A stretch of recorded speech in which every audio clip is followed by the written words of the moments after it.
श्री गुरुरा श्रीजुत पदकमलां श्री गुरुना वैष्णवांश्च श्रीरूप संरजातं सहगण रघुनाथान्वितं सजीवं साद्वैतं सावधूतं परिजनसहितं श्रीकृष्ण चैतन्य देवं श्रीराधाकृष्णपादनं सहगण ललिता विशाखान्विताश्च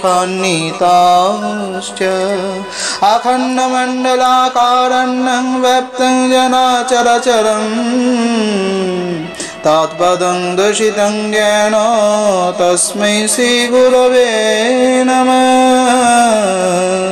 वरपीराभिराममेघमादतिलकम् कुण्डलाकान्तं गण्डं कञ्जक्षं बुकण्ठकं स्थितशुभो भोगमुखं साधरण्ये हस्ते वेणुश्यामं शान्तं त्रिभङ्गं रविकारवसनं भूषितं वैजयन्तस्य वन्दे वृन्दावनस्थं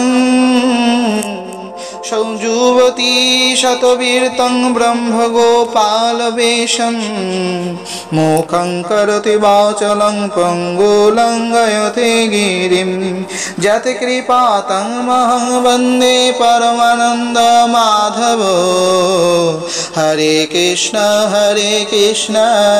कृष्ण कृष्ण हरे हरे, हरे राम राम राम हरे हरे।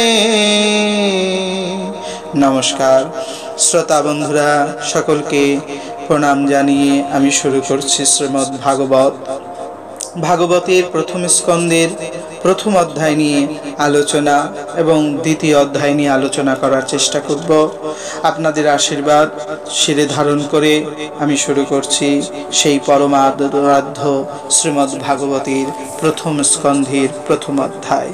जन्मदास्यं जतो हन्तायादितरो तस्यार्थे शाभिज्ञशराटहम्।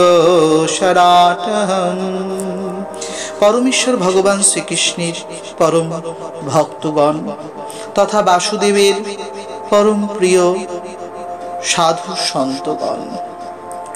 कथाटा श्रीमद् भागवतेर परम मंगलमय। भागवत श्रवणार्थ श्रवणे पिपासु एक परम भक्त दल, तारा चारजन सनत सनत कुमार सुनंद एवं सनातन। तारा चले एसेছিলেন श्रीमद् भागवत श्रवण करबेन बोले, किन्तु सेखाने 7 दिन व्यापी भागवत कथा हयेछिल। राजा परीक्षितेर जन्य श्रील सुखदेव गोस्वामी हस्तिनापुरे सुखतटे एसेছিলেন। সেই সুখতটে এসেই তিনি সেই ভাগবতের অমৃত কথা আস্বাদন করিয়েছিলেন। একেবারে শেষ মুহূর্তে, একেবারে শেষ সময় বিরাজ করেছিলেন এই সনত সনত কুমার সুনন্দ এবং সনাতন চারজন চতুষ্টয়। চতুষ্টয় কথাটি বলতে গিয়ে আপনাদের বলতেই হয় এরা স্বয়ং ব্রহ্মা থেকে উৎপন্ন সেই 4 মানুষ পুত্র, যারা স্বয়ং ভগবানেরই অংশ। ভগবানের সর্বপ্রথম যদি অবতার হয় তো এরাই সর্বপ্রথম অবতার হয়েছিলেন। এরা ভগবানকে জানবেন বলেই এই বিরাট বড় সংসারে সাধনায় রত হয়েছিলেন। এদের দ্বারাই ধর্ম সনাতন সম্পূর্ণরূপে প্রকাশ পেয়েছিল। এদের করুণা সকল জগৎকে আবৃত করে রেখেছে। এনারাই জগৎ সৃষ্টির কার্যে বেশ সাহায্য করেছে। পৃথিবীর 3 ভাগ জল এবং 1 ভাগ স্থল, এই যে বৃত্তি তৈরি হয়েছিল তাও কিন্তু এনাদের জন্যই। তাই এনাদের আজ বড় ইচ্ছা ভাগবত শ্রবণ করবেন। পরমং পরমেশ্বরম, অর্থাৎ সেই পরম পরমেশ্বর শ্রী ভগবানের সেই পরম সত্য নারায়ণ তথ্য শ্রবণে তাদের বড় লালসা। কিন্তু সুখদেব গোস্বামী যখন সেই হরিকথা শেষ করে ফেলেছেন তখন কার কাছে পুনরায় আর হরিনাম শ্রবণ করার সৌভাগ্য হবে? সৌভাগ্য কি করেই বা সম্ভব হবে? তাই তারা ভাগবত শুনতে বড় ইচ্ছে, কিন্তু ইচ্ছে পূর্ণ করার কোনো উপায় তারা খুঁজে পেলেন না। তাই তারা সেখানে উপায় খুঁজে না পেয়ে ছুটে এলেন তারা সেই সুখদেব গোস্বামীর পাদপদ্মের কাছে। সেখানে এসে তিনা বলতে লাগলেন যে আপনি তো এক জায়গায় গোদহন কাল পর্যন্ত অপেক্ষা করেন না, তবে আপনাকে আর আমরা কোথায় পুনশ্চ পাবো? সুখদেব গোস্বামী খুব সাংসারিক কথা বা অন্য কথা বলতেন না, বললেই চলা যায়। তাই সেই সুখদেব গোস্বামী কিন্তু খুব সুন্দর করে বললেন, অহমে বাসাগৃহী সুত। আমার সামনে একজন সুত নামে মুনি, যিনি রোমহর্ষণ সুতশ্রবা, রোমহর্ষণ মুনির পুত্র সুতশ্রবা, এর মুখ থেকেই আপনি পুনশ্চ হরিকথা শুনতে পারবেন। সনত কুমার সুনন্দ এবং সনাতন বেশি অপেক্ষা না করে সুখদেবের পিছনে না থেকেই যার কাছে পাওয়া যাবে তার কাছে যাওয়াটাই তারা ভালো মনে করে সুখদেবকে বিশেষভাবে ভালোবাসা জ্ঞাপন করে সেখান থেকে চলে গেলেন সেই 5 বছর বয়সের বালকের দল। চলতে চলতে পায়ের শব্দটা যেন তার কানে না পৌঁছায়, তাই হামাগুড়ি দিতে শুরু করলেন। হামাগুড়ি দিতে দিতে তারা পৌঁছে গেলেন একেবারে সেই মুনির সান্নিধ্যে। অবাক আশ্চর্য দেখে সেই অবস্থা দেখলেন, দুটি চোখ রক্ত জবার মতন লাল, চোখ থেকে অঝরে অনন্ত জল বর্ষিত হচ্ছে, এবং সেই বর্ষিত জলগুলো তাকে বিন্দু করে ঘেরণ করে রেখেছে, যেন মনে হচ্ছে তিনি একটা দ্বীপে বসে আছে আর চারিদিকে জল। এ অবস্থা দর্শন করে ক্ষণমাত্র দেরি না করে 4 জনে প্রণাম জানালেন সেই ব্যক্তিকে। সনত কুমার সুনন্দ এবং সনাতন 4 জনেই বুঝতে পারলেন ইনি কোনো সাধারণ তর্থ নয়, রোমহর্ষণ মুনির পুত্র সুতশ্রবা মুনি, যার চরণে প্রণাম করাটা সাধেয়। তথে তারা এক একজন এক এক রকম অনুভব করতে শুরু করলেন। কেউ বললেন ওনার চোখ থেকে যে জল পড়ছে সে জলেই শ্লোকগুলো সব ভিজছে এবং অভিষুপ্ত হচ্ছে, এমন সুন্দরটি আর কোথাও লাভ করা যাবে বলে মনে হয় না। ভাগবতের প্রথম এই অপূর্ব সুন্দর তথ্যে আলোকপাত করার সুযোগ পেলাম। আপনারা আমার প্রিয় বন্ধু তথা আমার ভক্ত মাতা পিতাগণ, আমি সকলকে বারংবার বলবো, বেশি করে ভালো করে শ্রবণ করুন। সাধু মুখে ভক্ত মুখে হরিকথা শ্রবণ করলেই হৃদয়ের মলিনতা দূরীভূত হবে, হৃদয়ে জন্মাবে অপূর্ব ভাব, ভক্তি এবং প্রেম। সনত কুমার সুনন্দ দেখলেন এনার ভজনে ব্যাঘাত ঘটিয়ে বেশি একটা লাভ হবে না, তাই সেই স্থান তারা ত্যাগ করতে বাধ্য হলেন। কিন্তু তাকে ছেড়ে দেওয়া যাবে না। সুখদেব গোস্বামী যেহেতু বলেছেন ইনিই একমাত্র আমাদের সেই পারলৌকিক, পারমার্থিক এবং আদি দৈবিক, আদি ভৌতিক আর আধ্যাত্মিক এই 3 তথ্য আমাদেরকে শ্রবণ করাবেন, ইনিই একমাত্র পারবেন। তাই আমাদের এনার জন্য অপেক্ষা করতে হবে। যদিও ভাদ্র মাসে এই হরিকথা শুরু হয়েছিল, ভাদ্র, আশ্বিন, কার্তিক, অঘ্রাণ মাস অতিক্রম করে পৌষ মাসে তারা পুনশ্চ হরিকথা শোনার সুযোগ পেয়েছিলেন। তারা অপেক্ষায় বেশ খানিকটা সময় আরো বাড়িয়েই নিলেন। যদিও সত্যযুগ থেকে এই কলিযুগের প্রারম্ভকাল পর্যন্ত অনেক সময় তারা অপেক্ষা করেছেন, কি এবার আর অপেক্ষা করতে তাদের কোনো মানাই নেই। তাই তারা অপেক্ষা করবেন বলেই ছুটে গেলেন। যেতে গিয়ে রাস্তায় দর্শন হলো, পথে দর্শন হলো দেবর্ষি তথা শিষ্যবর বেদব্যাসকে। দেবর্ষির শিষ্য বেদব্যাসকে দর্শন করেই প্রণাম করলেন। প্রণামে 2 জন ভগবৎ সত্তা 2 জনকেই সম্মান সমান করাল করলেন। জিজ্ঞাসাবাদ হলো কোথায় যাচ্ছেন চতুষ্টয়দয়। তানারা বললেন আমরা অপেক্ষায় যাচ্ছি। কার অপেক্ষা, কিসের অপেক্ষা বলা মাত্রই তিনি বললেন, ও সুতমুনি, ইনি তো নৈমিষারণ্য বনেই বাস করেন। বদরিকা আশ্রম তার খানিকটা আগে, যেখানে বনকুলে ভরা, ভীষণ কাঁটা, ভিতরে প্রবেশ করা ভারী কঠিন, অভয় অরণ্য। ভয় নেই, কিন্তু অরণ্য খুব গভীর। নিমি শব্দের অর্থ, নিমি নামে একজন মুনি ছিলেন।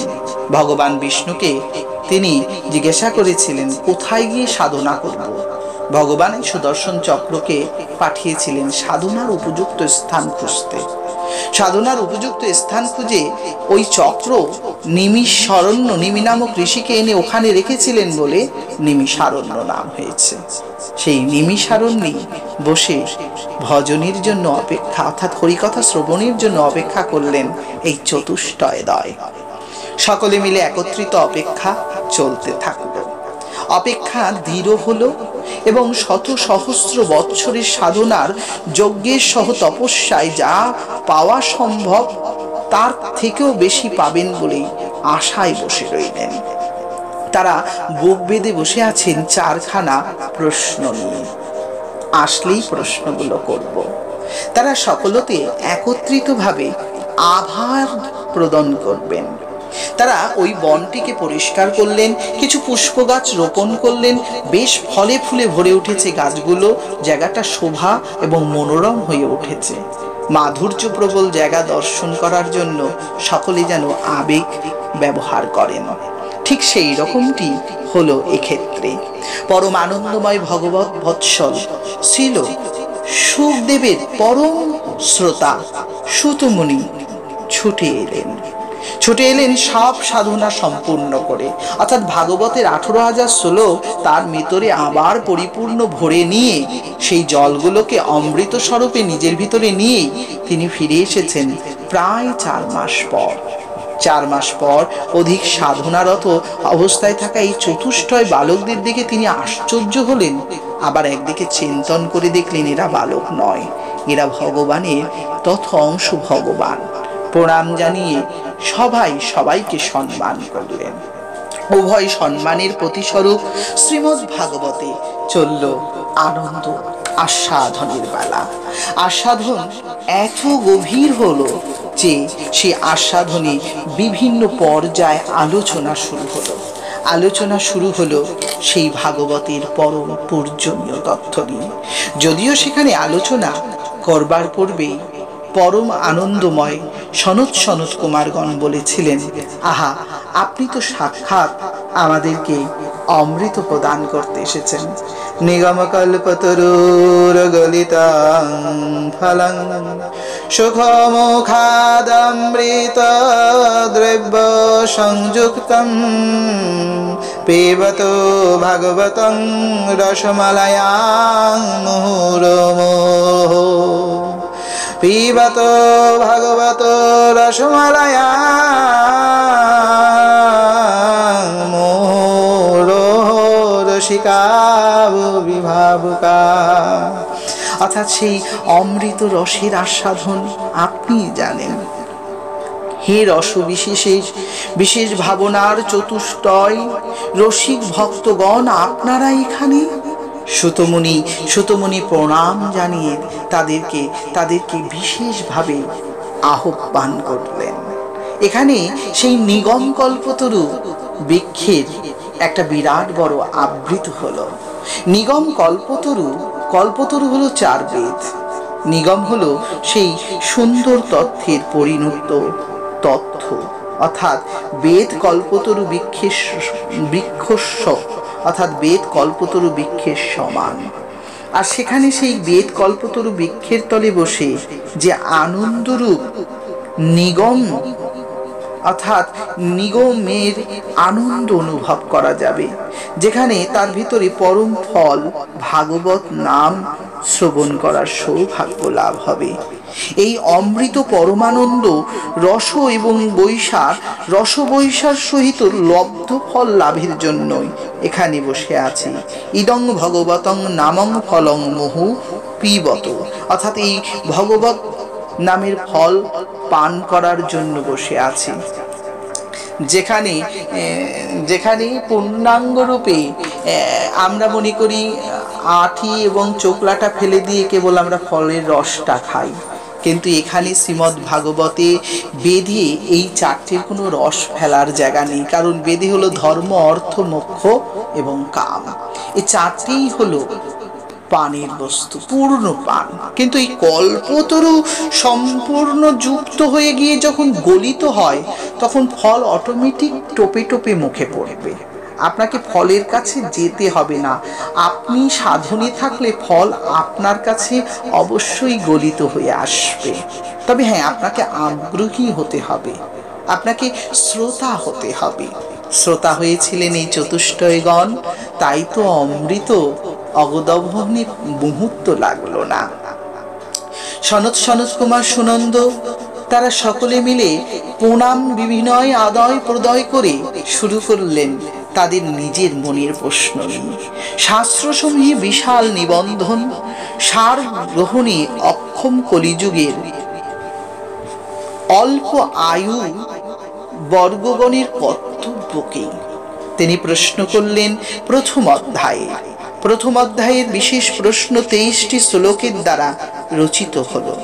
23টি শ্লোকে বারংবার তারা জিজ্ঞাসা করলেন, এই যে কলিযুগের মানুষ যারা খুব অল্প দিন বাঁচবে, যাদের মৃত্যুর সময় কিভাবে কি করবে তারা জানে না, তারা অতি সময় ভোজন, ভয়, আহার, মৈথুন, নিদ্রাতে ব্যস্ত থাকবে, এদের কি হবে উপায়, কি কর্তব্য এদের ধর্ম সম্বন্ধে। দ্বিতীয় প্রশ্ন করলেন, শ্রীকৃষ্ণ দৈবকীর গর্ভে সাক্ষাৎ নন্দের নন্দন ভগবান শ্রীকৃষ্ণ আবির্ভূত হয়েছিলেন কেন, জিজ্ঞাসা রাখলেন। তৃতীয় প্রশ্ন করলেন, শ্লোকে মর্জিত রেখে, আমি সংস্কৃত শ্লোকগুলো বলবো না, এটাই আমার সংকল্প, কারণ আমি সংস্কৃত শ্লোকগুলো আসরেই বলে থাকি বা বলার চেষ্টা করি, ততটা আমি পারিও না বটে, তবে যেটুকু আপনাদের আশীর্বাদে হয় সেটা আমি অল্প সংক্ষেপে কিছু কিছু বলবার চেষ্টা করব। আমি চাইছি গোটা ভাগবতটা আপনাদের কাছে সরল এবং প্রাঞ্জল ভাষায় আপনাদের কাছে সমর্পণ করতে। আপনারা সকলে মিলে যেন ভাগবতটাকে ভয় না পান। ভাগবত গ্রন্থকে অনেকে একটু ভয় পায়, তাকে ভয় পেতে হবে না, তাকে শ্রবণ করতে করতে আপনার ভিতর দিয়ে ভয়টাই চলে যাবে, আপনি নির্ভয় হতে পারবেন। দ্বিতীয় প্রশ্ন অতিক্রম করে তৃতীয় প্রশ্নে তিনি প্রশ্ন করেছেন, তাহার প্রশ্ন, অবতার লীলার কি রূপে অবতারেরা এসেছিলেন এবং সেই লীলায় অবতার হওয়ার কি প্রয়োজন ছিল। এই অবতার লীলার সম্বন্ধে তিনি বেশ খানিকটা প্রশ্ন করেছেন। সে প্রশ্নগুলো শুনছেন শ্রোতমণি, শুনছেন আর একটু মৃদু মৃদু হাস্যও করছেন। বেশ ভালোই লাগছে যে একজন যদি কিছু জানেন, তার কাছে কেউ যদি গিয়ে জিজ্ঞাসা করেন, তিনি রেগে যান না, তিনি বরঞ্চ খুশি হন, যিনি আসলে প্রকৃতপক্ষে জ্ঞানী ব্যক্তি কখনো কপট দেখায় না বা ক্রোধ দেখায় না। যাই হোক, চতুর্থ প্রশ্নটি তার ছিল যে অপ্রকট লীলার প্রবেশ করার পরে ধর্ম কার শরণাপন্ন হয়েছিল। ভগবান শ্রীকৃষ্ণ যখন চলে গেলেন, মানে ভগবান শ্রীকৃষ্ণ নন্দের নন্দন যিনি 125 বছর লীলা করলেন দাপর যুগে, তারপরে ধর্মকে তিনি কার কাছে দিয়ে গেছিলেন, ধর্মের অবস্থাটা কি হয়েছিল। একেবারে সৌভ্রাতৃত্ব এবং সম্পূর্ণ ভক্তি সহকারে এই 4টি প্রশ্ন তিনি করেছেন। এই প্রশ্নগুলো খুব উত্তম এবং উৎকর্ষপূর্বক। এই প্রশ্ন করতে করতেই একটা অধ্যায় শেষ করলেন। শ্রীমদ্ ভাগবতের প্রথম স্কন্ধের প্রথম অধ্যায় প্রশ্নপালায় সমাপ্ত হলো। দ্বিতীয় স্কন্ধে রোমহর্ষ মুনির পুত্র সুতকৃত মুনিগণের প্রশ্নের প্রশংসা এবং উত্তরদান পালা শুরু হলো। ছিল সুতমুনি, তিনি বললেন, আপনারা সাক্ষাৎ ভগবানের নিজজন তথা সাক্ষাৎ ভগবান অংশ মাত্র, তাই আপনাদের কাছে বলার মতন স্পর্ধা বা সাহস কোনোটাই আমার নেই। শোনা মাত্রই আমি শুকদেবের কাছ থেকে যাহা শুনেছি তাহাই আপনাদেরকে একটু একটু করে আস্বাদন করাবার চেষ্টা করব। পরমাত্মা ভগবান এই তিনির ঐক্যতা একই, অর্থাৎ ব্রহ্মা, বিষ্ণু এবং মহেশ। বিষ্ণু সত্তা সে পালন করে, ব্রহ্মসত্তা সে সৃষ্টি করে এবং মহেশ সত্তা সে সংহার করে।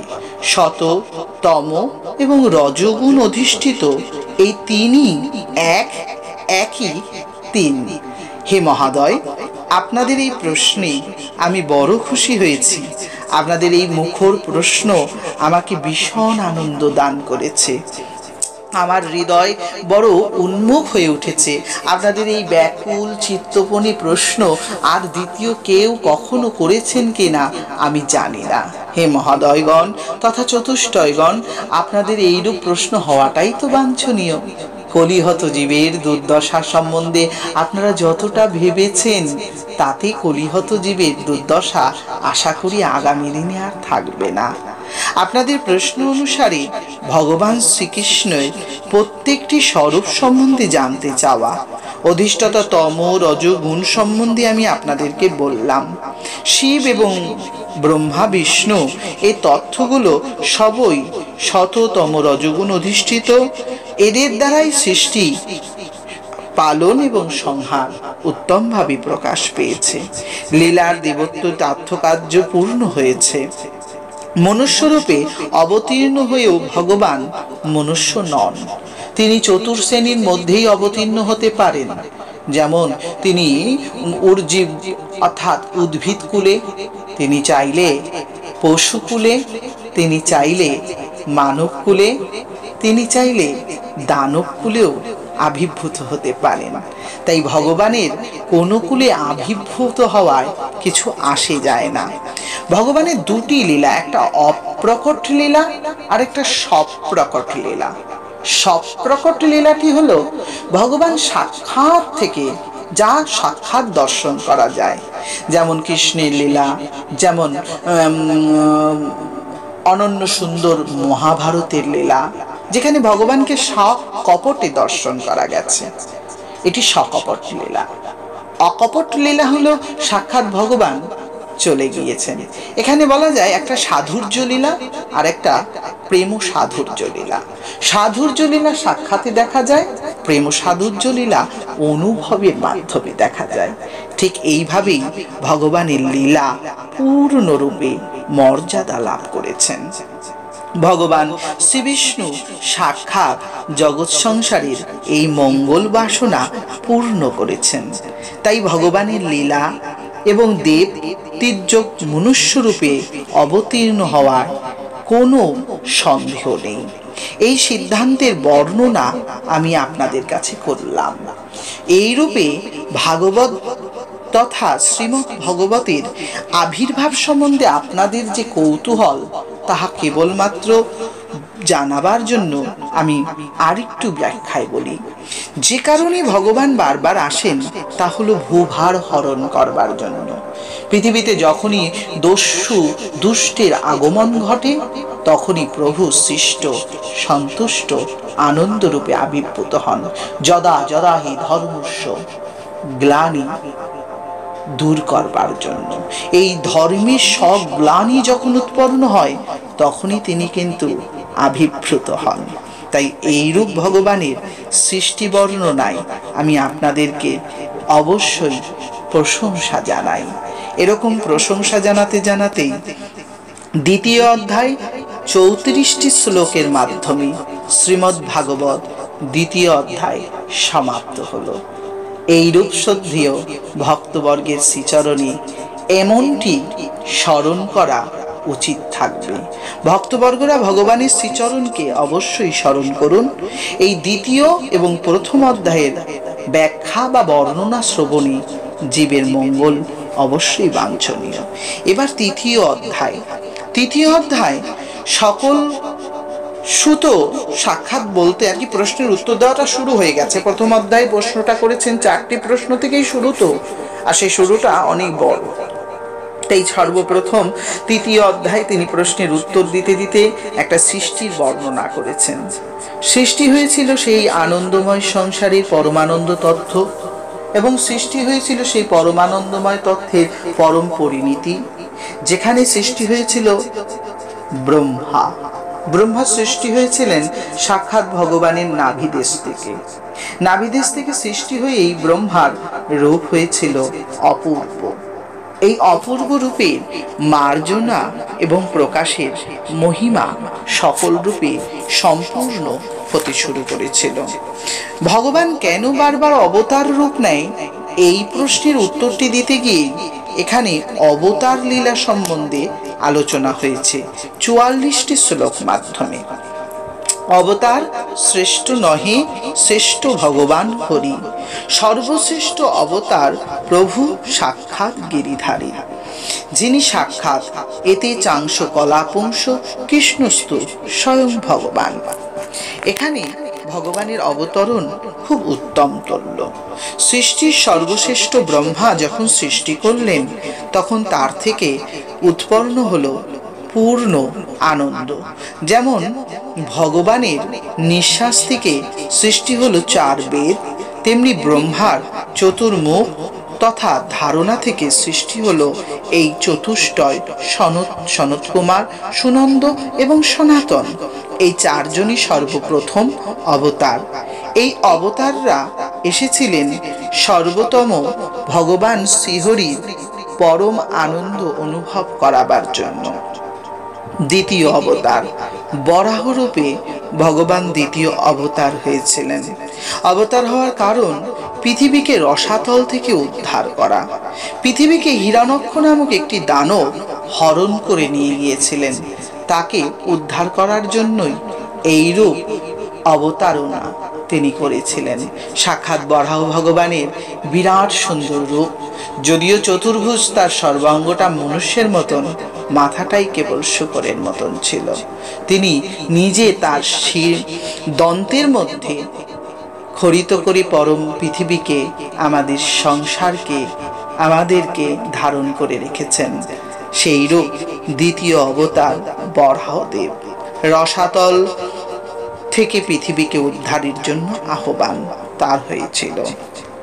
তৃতীয় অবতার নারদ রূপে।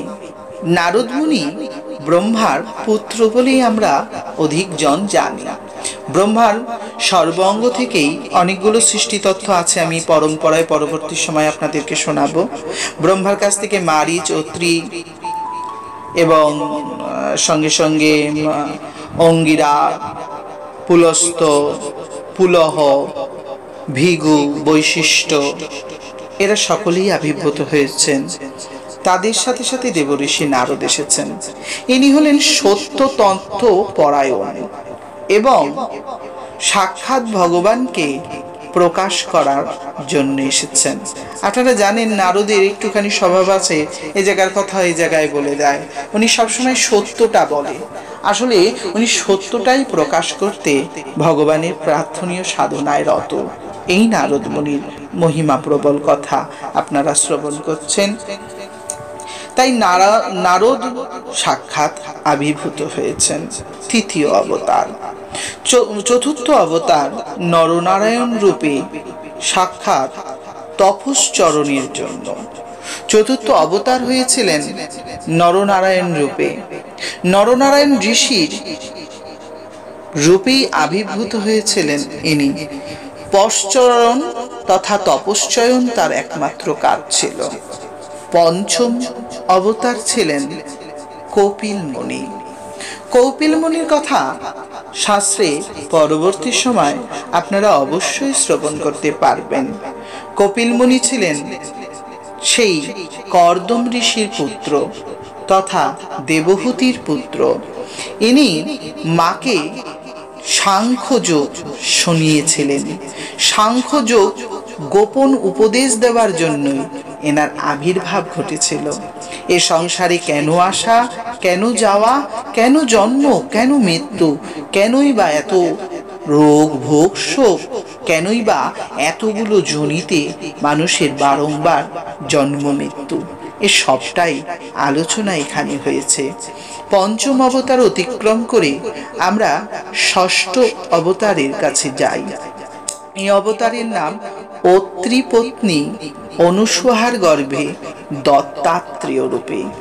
দত্তাত্রেয় সাক্ষাৎ পঞ্চম অবতার। এই ষষ্ঠম অবতার সাক্ষাৎ অলৌকিক প্রভৃতি অবলম্বনকারী বিদ্যা দান করেছেন। এদের মধ্যে প্রহ্লাদ এবং বলিরাজা, দৈত্যদের এবং কৈহল নামক ঋষিরাও ছিলেন, তাই তো? এরাই তো সকলে এইরূপ আনন্দ অনুসন্ধান করেছেন।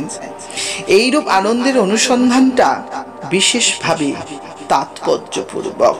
এখানে যদু এসেছিলেন সেই তথ্য জেনে, যিনি যদু বংশের মূল নায়ক। আমাদের কৃষ্ণ কিন্তু এই বংশেই অবতীর্ণ হয়েছেন। যাই হোক, এই অত্রিমুনির পুত্র দত্তাত্রেয় কিন্তু পূর্বে নারায়ণ ছিলেন, যিনি শিশুরূপে তাদের কাছে জন্ম নিতে বাধ্য হয়েছিলেন। সতী অনুসূয়ার কথাও এই ভাগবতে বেশ সুন্দর করে ব্যাখ্যা আছে। আগামী দিনে শ্রবণে আগ্রহ রাখলে অবশ্যই শুনতে পারবেন। অলৌকিক প্রভৃতির আনন্দ অনুভব অবশ্যই হবে। মনুকন্যা আকুতির গর্ভে রুচিরৌরসে যজ্ঞ বিষ্ণুরূপে জন্মগ্রহণ করেন সপ্তম অবতার। ইনি স্বয়ম্ভু মনুর মন্বন্তর পালন করেছিলেন।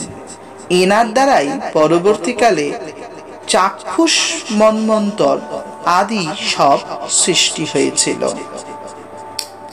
এইবার পরমেশ্বর ভগবান শ্রীকৃষ্ণের কৃপারে অষ্টম অবতার সম্বন্ধে আমরা আলোচনা করব।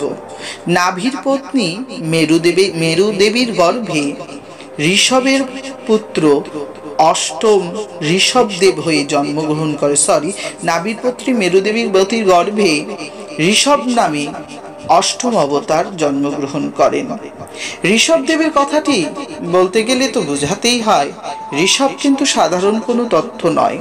এই ঋষভদেবেরই 100 পুত্রের মধ্যে এক পুত্র ছিল ভরত, যিনি হরিং মায়ায় আচ্ছন্ন হয়ে চলে গিয়েছিলেন। যদিও ঋষভদেবের অবতরণের কারণ ছিল তিনি সম্পূর্ণরূপে ভগবত তথ্য প্রকাশ করবেন। রাজা হয়েও তিনি কিন্তু ভক্তিতে কখনোই দূরীভূত হননি। একসময় লোক সমাজ থেকে দূরে যাওয়ার জন্য সারা শরীরে মল মেখে সাধনায় রত থাকতেন, পাছে যেন কেউ তাকে ভজনে ব্যাঘাত না ঘটায়। এইরূপ ঋষভদেবের জয় অবশ্যই বাঞ্ছনীয়। নবম অবতার পৃথু রূপে তার পিতা বেন রাজার দেহ হইতে ঔষধি দহন করেছিলেন। ঔষধি দহন করে পৃথিবীকে সাজিয়েছিলেন ইনি সাক্ষাৎ পৃথু ভগবান তথা নবম অবতার। দশম অবতার মৎস্যরূপে অবতীর্ণ হয়েছিলেন। বৈবৎসক মনু রক্ষাত্রী, অর্থাৎ পৃথিবী তখন প্রায় রসাতলে যাবে, আবার জলমধ্যে প্রায় ডুবেই যাচ্ছিল। ভগবান সেখানে মুহূর্তের মধ্যে বৈবৎসক মনুর প্রার্থনায় মৎস্যরূপ ধারণ করেন এবং নিজের মৎস্য পেটিকে নৌকো বানিয়ে তাকে পারল করে পৃথিবীকে শুদ্ধ আবার উদ্ধার করে আমাদেরকে পুনশ্চ স্বস্তি প্রদান করেছিলেন সেই সময়। এই কারণে তিনি মৎস্য রূপ ধারণ করেছেন। একাদশ অবতার মন্দাধর পর্বতকে তিনি ধারণ করে দৈত্য এবং দেবতাদের সমস্যার সমাধান স্বরূপ মন্থন কাজে কূর্ম অবতার হওয়া। কূর্ম অবতার হয়ে ভগবান একাদশ কালে আমাদেরকে পরম সৌভাগ্যের পথে নিয়ে গেলেন এবং আমাদেরকে তিনি অনেক সম্পদ দিলেন। তাদের মধ্যে একটি অমৃত, অপরটি বিষ বটে। এইরূপে অনেক কিছুই সেখানে লাভ হয়েছিল। এরপরে দ্বাদশ অবতার হয়েছিলেন ধন্বন্তরী রূপে। দ্বাদশ অবতার ঔষধ নিয়ে এসেছিলেন ধন্বন্তরী রূপে। ভগবান সাক্ষাৎ আয়ুর্বেদ শাস্ত্র এবং ঔষধ শাস্ত্রের পরিপালক, অর্থাৎ পালনকর্তার কাছে ওষুধ থাকে না এটা বিশ্বাস করার নেই। অবশ্যই রোগ যখন আছে তার ওষুধও পৃথিবীতেই আছে, কিছু সময় লাগবে তাকে আবিষ্কার করতে।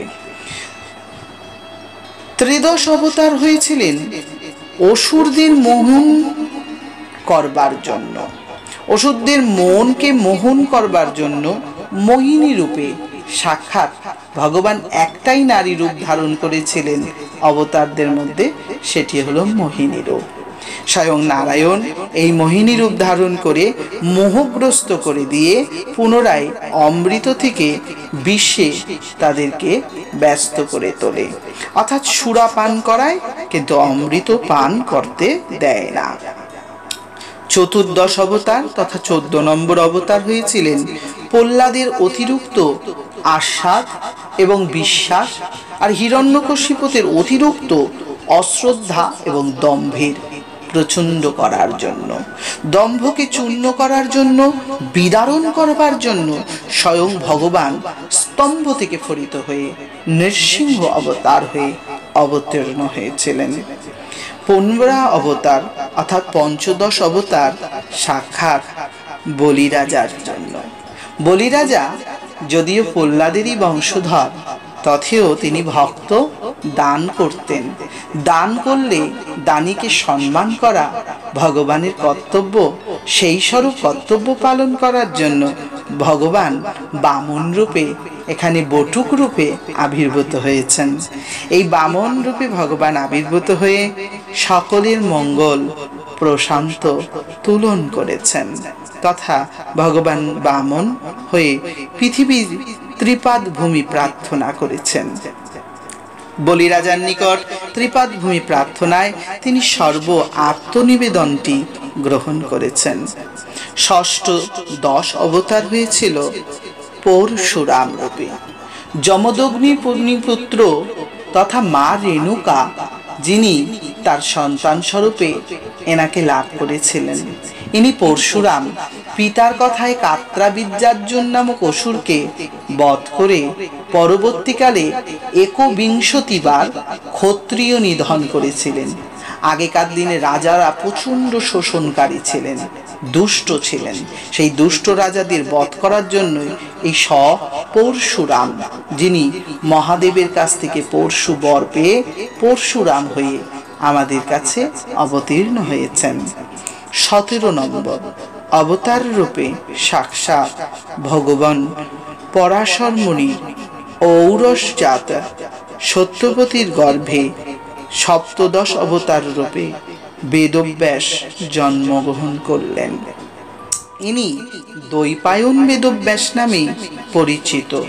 পুরাণ আদি প্রণয় করার জন্যই এনার আগমন হয়েছেন।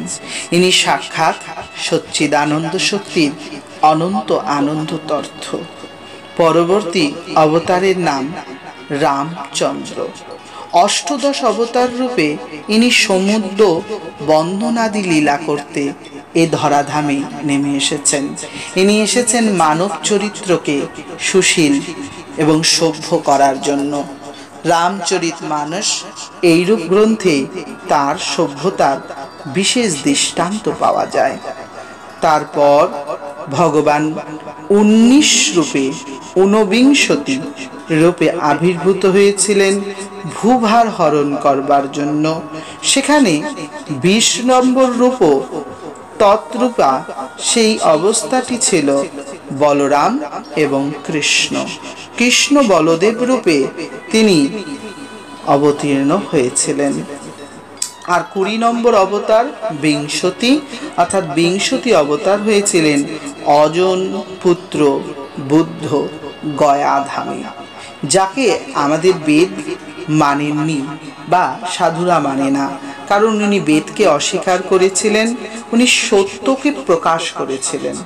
বেদের নিয়ম অনেক জায়গায় অনেক রকম প্যাচ দেওয়া, একতন্ত্র শৈলতন্ত্র শেখায় বলে তাকে বর্জন করে তিনি বুদ্ধং শরণং গচ্ছামি, সংঘং শরণং গচ্ছামি, ধর্মং শরণং গচ্ছামি পথে অবলম্বন করেন বলে তাকে বাদ দিলেও অবতার সে রয়েই গেলেন।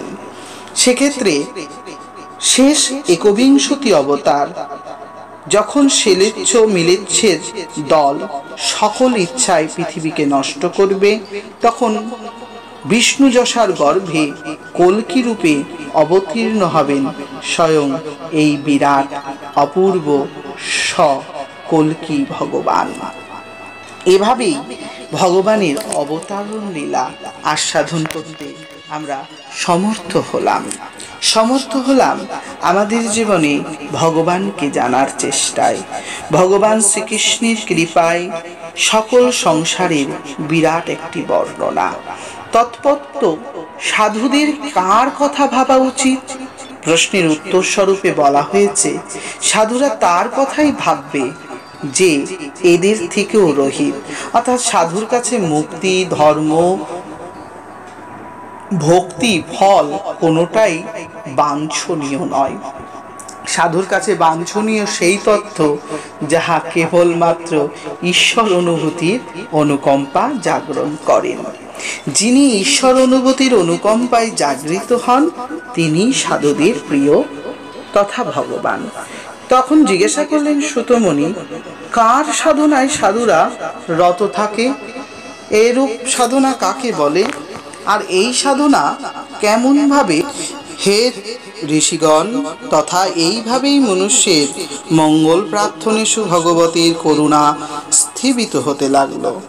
জ্ঞানীগণ, যোগীগণ এবং মহাপুরুষগণ তাদের সাধনার স্তর ক্রমে ক্রমে এক এক রকমভাবে ভগবানকে স্মরণ করে।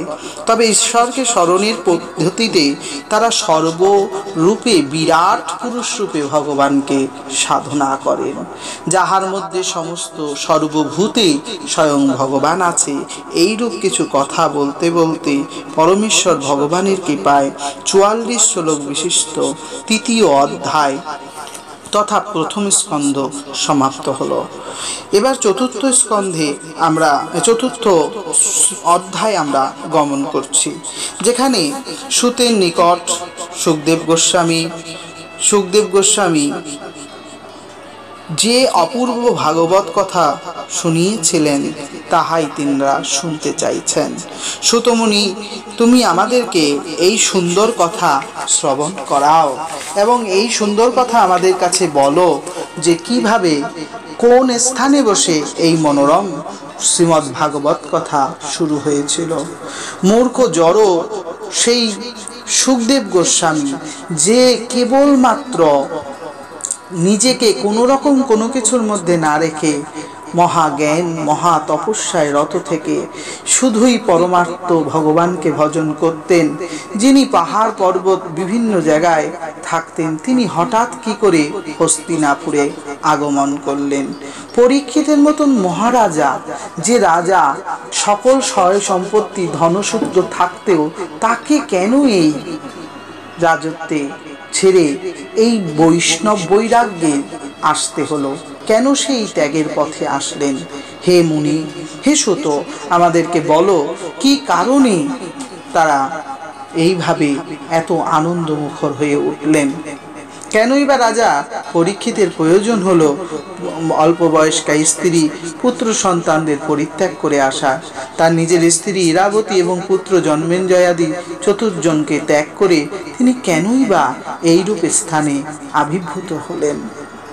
এরকম কিছু প্রশ্ন করে সম্পূর্ণ রূপে শ্রীমদ্ ভাগবতের প্রকাশ ধীরে ধীরে আগোয়ান হতে শুরু করেছেন। এবার তিনি জিজ্ঞাসা করেছেন, কিভাবেই বা এই ভাগবত সত্যই সম্পূর্ণরূপে আবির্ভূত হয়েছিলেন। সুতকৃত এমন সত্য পরম রূপ ব্রহ্ম সনাতন সম্বন্ধে তার বড় জানবার ইচ্ছা। মহাভারতে আদি পুরাণাভ্য স্বয়ং বেদব্যাসের চিন্তাই বা এরকম কি করে হলো? কি করেই বা সে এত সুন্দর চিন্তা তখন তৈরি করলেন? হে সুত, তুমি নিশ্চয়ই বেদ, বেদান্ত, উপনিষদ আদিতে বিশেষ বিশারদ বলেই আমি জানি। তাই আমার কাছে তুমি সব কিছু খুলে বলো। আমরা তোমার মুখ থেকে এগুলি শুনবার জন্য বড় ব্যাকুল হয়ে উঠেছি। পরমানন্দময় বেদব্যাসের বদ্রিকা আশ্রমে নির্জনে বাস এবং তপস্যা সম্বন্ধে আমাদেরকে কিছু বৃত্তান্ত বলো। যদিও সংক্ষেপে এখানে তিনি বললেন সেই অপূর্ব সুন্দর মাধুর্যময় সত্য কথা।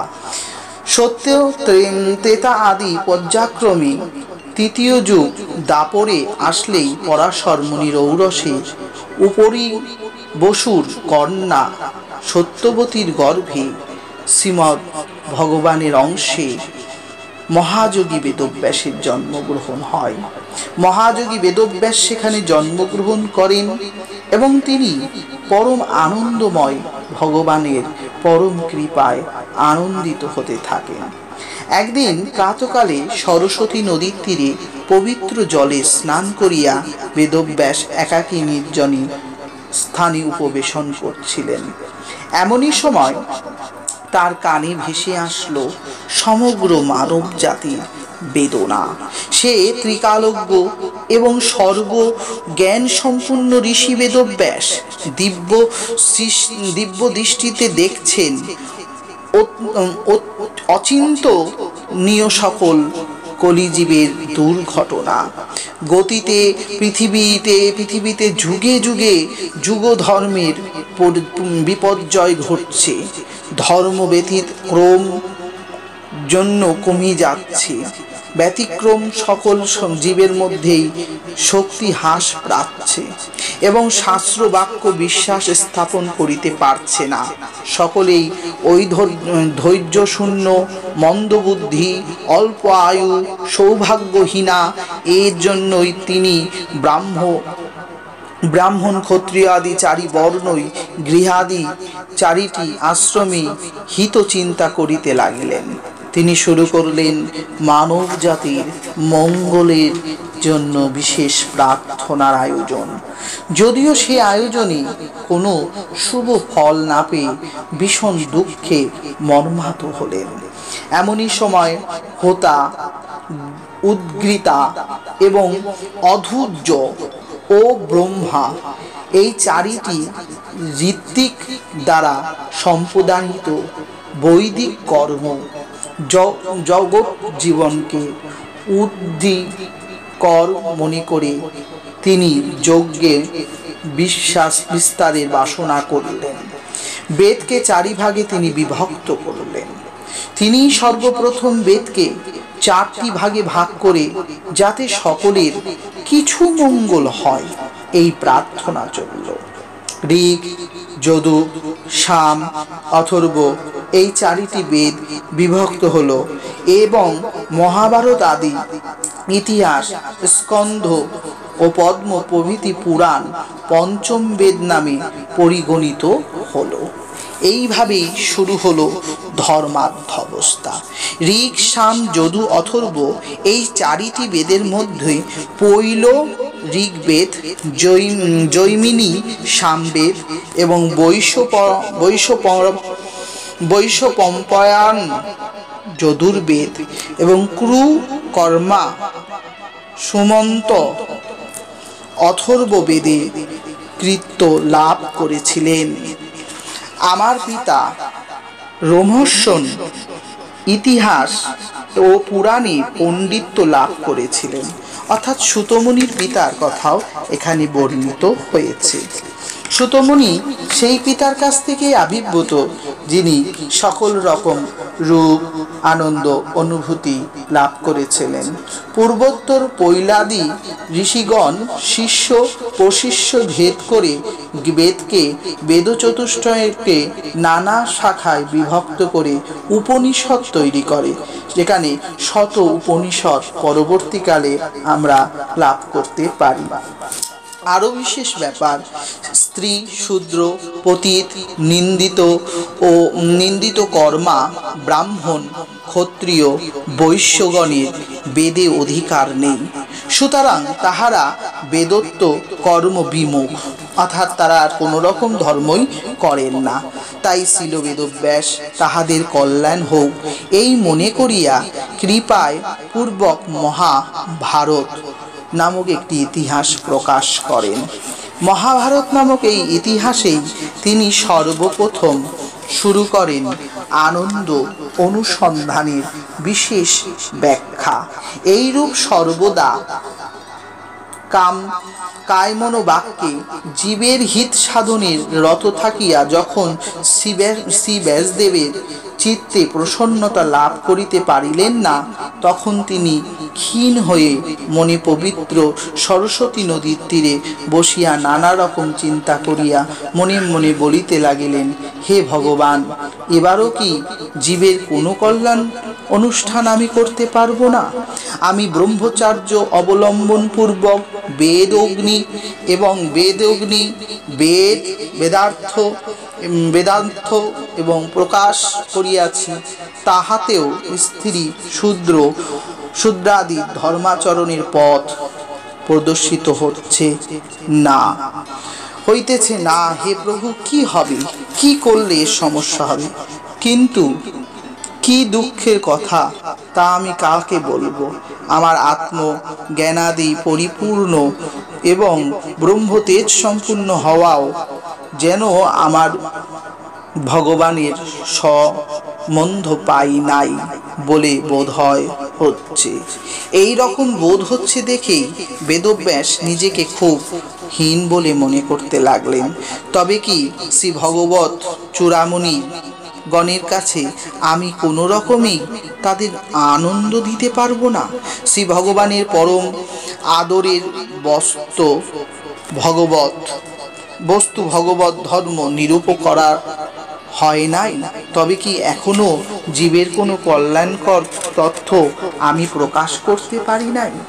এইরূপভাবেই নিজেকে বারবার হীন ভাবতে ভাবতে তিনি শুরু করলেন আরো কঠিনতম তপস্যা এবং মনে মনে ভীষণ দুঃখ।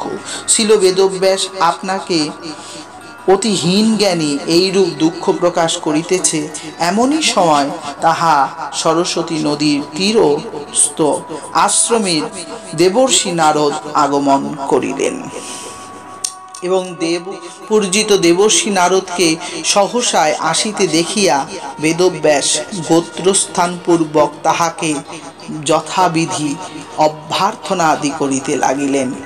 এইরূপে শ্রীমদ্ ভাগবতে পরমারাধ্য পরমেশ্বর ভগবান শ্রীকৃষ্ণের কৃপা পরিবর্ষিত হল। ইতিপূর্বেই তিনি সেখানে সুতমুনিগণ জিজ্ঞাসা করলেন, সুখদেব গোস্বামী কতটা উন্নত ছিলেন যে সুখদেব গোস্বামী জন্মগ্রহণ করেই চলে গিয়েছিলেন সুখলোকে। যিনি চলে গিয়েছিলেন সুখলোকে, যাকে কোনো রকমে কোনো কিছুতে ধরা যায় না, সেই তিনি কিভাবে প্রচ্ছন্ন ছিলেন? জন্ম নিয়েছিলেন তার মা বিথিকার গর্ভে। তিনি জন্ম নিয়েই তিনি সাধনায় রত ছিলেন। একসময় তার ছেলে যখন চলে যাচ্ছে, বেদব্যাস তখন ডাকছে, হারে তুমি যেও না, হারে তুমি দাঁড়াও, তুমি একটা অন্তত পক্ষে বস্ত্র পরে যাও। কিন্তু ছেলেটি কারো কথা না শুনে সে তার পরমানন্দময় কৃষ্ণ প্রেম লীলা আস্বাদন করবে বলে ছুটে চলেছেন। এভাবেই শ্রীমদ্ ভাগবতের পরমারাধ্য শ্রীল সুখদেব গোস্বামী, যিনি আমাদেরকে এই পরম অমৃত ফল পরম্পরায় দিয়েছে। যেমন আমরা মনে করতে পারি ভাগবত হলো সেই নিগম কল্পতরু গাছের গলিত ফল যদি এক নাগাতারে গাছ থেকে চপ করে পড়ে যায়, তাহলে কিন্তু সে ফল খাওয়ার যোগ্য থাকে না এবং তার রসও নষ্ট হয়ে যায়। কিন্তু ফল যদি পরম্পরায় পড়ে, ধীরে ধীরে পড়ে, শাখা পোশাখা হয়ে পড়ে, তাহলে সে ফলের রসও নষ্ট হয় না এবং ফলও অক্ষত থাকে। তাই ব্রহ্মা যে জ্ঞান ভগবানের থেকে পেয়েছিলেন, তাহা তিনি নারদ মুনিকে দিয়েছিলেন।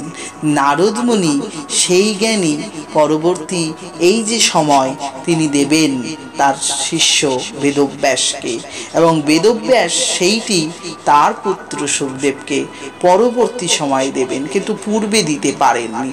এখনো তার ছেলেটি ছুটে চলে যাচ্ছে। কোথায় চলে যাচ্ছে সেটা কেউ জানে না। ছেলেটি ছুটছে তো ছুটছে। কেন ছুটছে? তার ছোটার উদ্দেশ্যটা কি?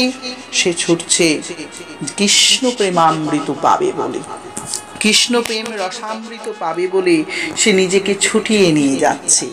এই রূপ ছুটতে ছুটতেই পরম আনন্দময় ভগবানের কাছে যখন যাবেন, তখন হঠাৎ একদল যুবতী নারীরা, তারা নগ্ন হয়ে স্নান করছেন, বারবনিতাগণ। স্নানের সময় তারা সেই সুখদেবকে দেখে কোনো রকম লজ্জাবৃত হলেন না। তারা কিন্তু সকলে নিজেদের লজ্জাকে কখনোই ঢাকলেন না।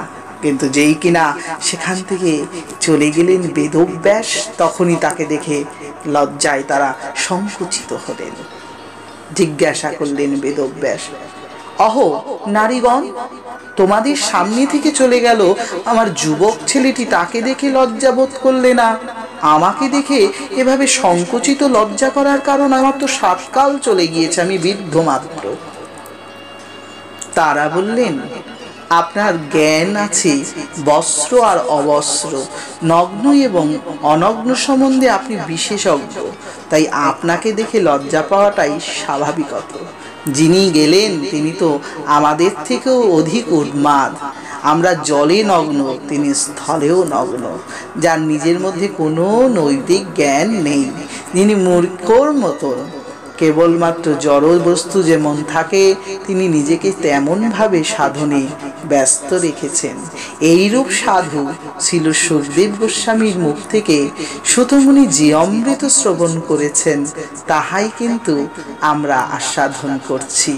আমরা সেই আস্বাদনের মূলাধারে বসে পরমানন্দময় ভগবান শ্রীকৃষ্ণের কৃপায় শ্রীমদ্ ভাগবতের পরম আনন্দ তথা শ্রীমদ্ ভাগবত মহাপুরাণে পরমহংস সংহিতায় বৈশাসিকা অর্থাৎ বৈশাসিকার তথ্যে নারদের আগমন নামক 4র্থ অধ্যায় আমরা সমাপ্ত করলাম।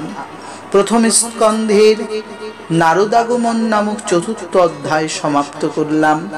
আমি সকলের কাছে করজনে কৃতাঞ্জলি পুটে প্রণাম জানাই। আপনারা সকলে ভালো থাকুন এবং আরো বেশি বেশি করে হরিকথা শ্রবণ করুন। হরিকথার পরবর্তী অংশ অর্থাৎ পঞ্চম, ষষ্ঠম, সপ্তম, অষ্টম আশা করি পরের দিন অর্থাৎ আগামী দিন আমি আপনাদেরকে ইউটিউব চ্যানেলে দিয়ে দেব। কৃষ্ণকৃপা মঞ্জুরি সাবস্ক্রাইব করলেই এর পরের অংশগুলো আপনারা শ্রবণ করতে পারবেন। আপনাদের আশীর্বাদ থাকলে আমি পরম্পরায় আপনাদেরকে শ্রীমদ্ ভাগবতের প্রতিটি অংশ কেবল বাংলায় চেষ্টা করব সাধারণভাবে আপনাদের কাছে তুলে ধরতে, যাতে ভাগবত শোনার একটা আনন্দ হৃদয়ে থাকে, ব্যাকুল আত্মনাদন থাকে। ঈশ্বরকে পাওয়ার জন্য ভাগবতই একমাত্র আমাদের সঠিক পন্থা। গীতা হলো আমাদের জীবনের চলার জন্য, আর ভগবানকে পাওয়ার জন্য ভাগবত। ভাগবত গীতা এই দুইয়ের কম্বিনেশনটা ত্যাগ করলে হবে না। এই দুটোকে মিলিয়েই চলতে হবে জীবনের পথে, জীবন তবেই উন্নত হবে। পূর্বেই ভূমিকাটা আস্বাদন করবেন, পরে এই কথাগুলো আস্বাদন করলে আগামী পাঠে আমরা অবশ্যই আনন্দ অনুভব করব। ইতি শ্রীমদ্ ভাগবত পুরাণের সেই পরম আনন্দময় হরিকথা তথা বৈষ্ণবজনের শ্রীচরণে আমার করজোড়ে প্রণাম। এবার বিশেষত এই যে কথাগুলো আমরা শ্রবণ করলাম, এই শ্রবণগুলির মাধ্যম থেকে আমাদের হৃদয়ে নির্মলতার প্রকাশ আসবে। আমরা অধিক সময় সাধনযোগ্য হয়ে উঠব। আমরা নিজেকে তৈরি করতে পারবো ঈশ্বরের জন্য। আমরা এই কথাগুলো শুনতে শুনতে আমাদের অজ্ঞানটা নষ্ট হবে, আমাদের মধ্যে সঠিক জ্ঞান আসবে। আমরা এই সমস্ত সব তথ্যগুলোই সঠিকভাবে অনুভব করতে পারব। প্রথম স্কন্ধের প্রথম, দ্বিতীয়, তৃতীয় এবং চতুর্থ অধ্যায় সমাপনান্তে কৃষ্ণদাস পাঠকের নমস্কার। সবাই ভালো থাকবেন, আশীর্বাদ রাখবেন। বাঞ্ছা কল্পতরুভশ্চ কৃপা সিন্ধু এব চ পতিতানাং পাবনেভ্যো বৈষ্ণবেভ্যো নমো নমো। ইহা যত বৈষ্ণবাছো সবাকারী করি নমস্কার, এহিতে অপরাধ যেন না হয় আমার। হইয়াছেন হবেন যত গৌর ভক্তবৃন্দ, একবার রাধা কৃষ্ণ প্রেমানন্দে বলো রাধে গোবিন্দ। হরে কৃষ্ণ কৃষ্ণ কৃষ্ণ হরে হরে, হরে রাম রাম রাম হরে হরে। নিতাই গৌর হরি বল, নিতাই গৌর হরি বল, নিতাই গৌর হরি বল। সবাই খুব ভালো থাকবেন, সুস্থ থাকবেন এবং কৃষ্ণকৃপা মঞ্জুরি চ্যানেলটিকে সাবস্ক্রাইব করবেন, লাইক করবেন, পছন্দ হলে কিছু জানাবেন, ভালো লাগলে আশীর্বাদ করবেন। সবাই সবাইকে নিয়ে চলবেন। ধর্ম অর্থ মোক্ষ কামী জীবনে ভগবানের কাছে নিয়ে যাবে, এই আশা রেখে রাধে রাধে। সবাই ভালো থাকুন।